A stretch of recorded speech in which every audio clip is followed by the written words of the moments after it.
Hi all, welcome to my channel. Today we are going to discuss about cystic fibrosis. This is very important in our NCLEX exam.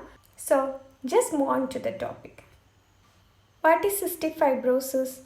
Cystic fibrosis is a chronic multisystem disorder characterized by exocrine gland dysfunction.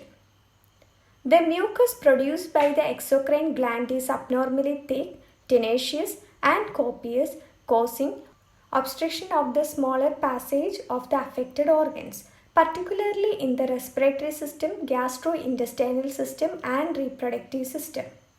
Cystic fibrosis is a genetic fatal disorder and respiratory failure is the most common cause of death. In this, what happens? The mucus produced by the exocrine gland is abnormally thick, tenacious and copious. Because of that reason, some organs going to be affected. Respiratory failure is the most common cause of death with cystic fibrosis. Clinical manifestation. In respiratory system, there will be barrel chest, emphysema and atelectasis, chronic hypoxia, cyanosis, clubbing fingers. Clubbing fingers is a sign of chronic hypoxia. I will show you the image. In this we can see the tip of the fingers appears large, bulging and there is distorted angle of the nail buds, right? And the nails that curves downwards. And other respiratory system clinical manifestations are pulmonary hypertension, wheezing and cough, and there is dyspnea, repeated episode of bronchitis and pneumonia. If because of the cystic fibrosis, if the client is affected with respiratory infection, that can lead to death. In this cystic fibrosis, the client get respiratory infection because the secretions which is present in the respiratory system, that's going to be thick in cystic fibrosis. So patient can't expel it out properly. Later, patient get respiratory infection. How the cystic fibrosis affecting the gastrointestinal system? There will be intestinal obstruction, abdominal pain, abdominal distension, nausea and vomiting. In small intestine, unable to absorb fat and protein because the digestive enzyme not reaching the duodenum. And there will be vitamin deficiency, especially fat soluble vitamin deficiency. That is vitamin A, D, E and K. That is the fat soluble vitamins. And there will be steatorrhea. What is steatorrhea? Steatorrhea is the frothy, foul smelling stool. The reason behind the steatorrhea, that is too much fat in the stool because the dietary fat absorption not occurring properly.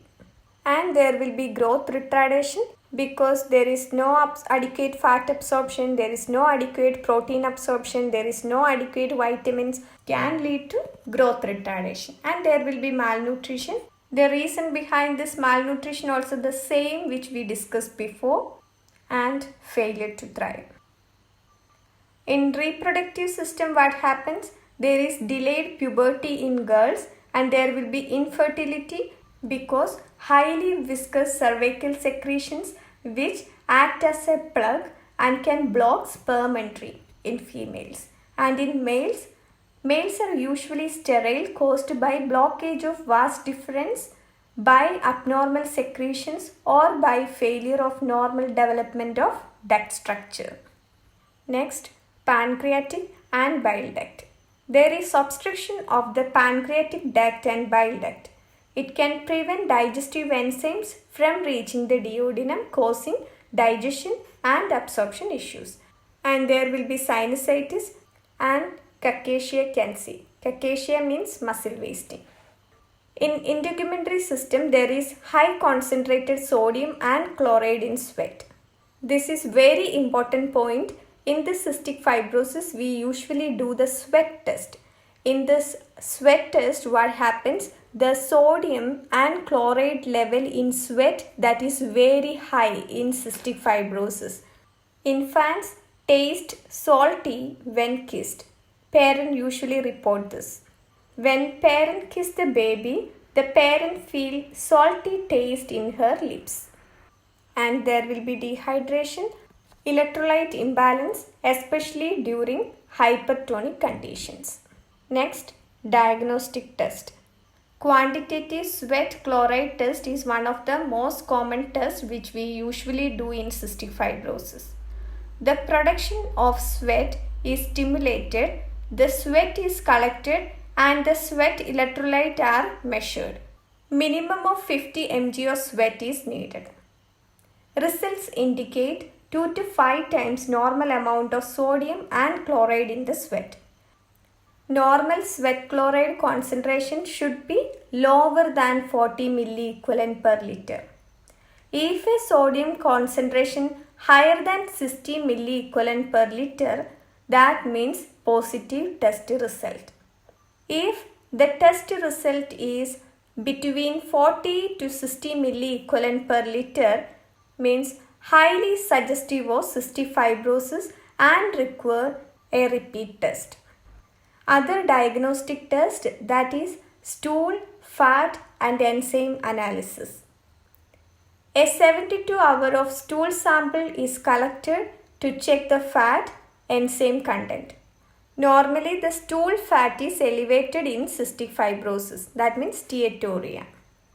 Other diagnostic tests are chest X-ray to diagnose whether this client is having atelectasis, infiltration, obstructive emphysema or pneumonia, etc.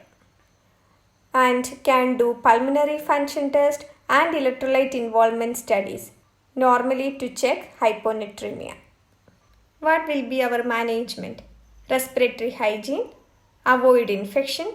We need to be sure that they are taking all immunization that will help to avoid infection, right? And supportive care. Because of the cystic fibrosis, if the client's respiratory system is severely affected, then our last option will be lung transplantation. This is all about cystic fibrosis. I hope you all understood the topic which we discussed today. If you want to get more videos regarding NCLEX RN, please subscribe my channel and press the bell icon so you will get the notification. Thank you for watching. See you again.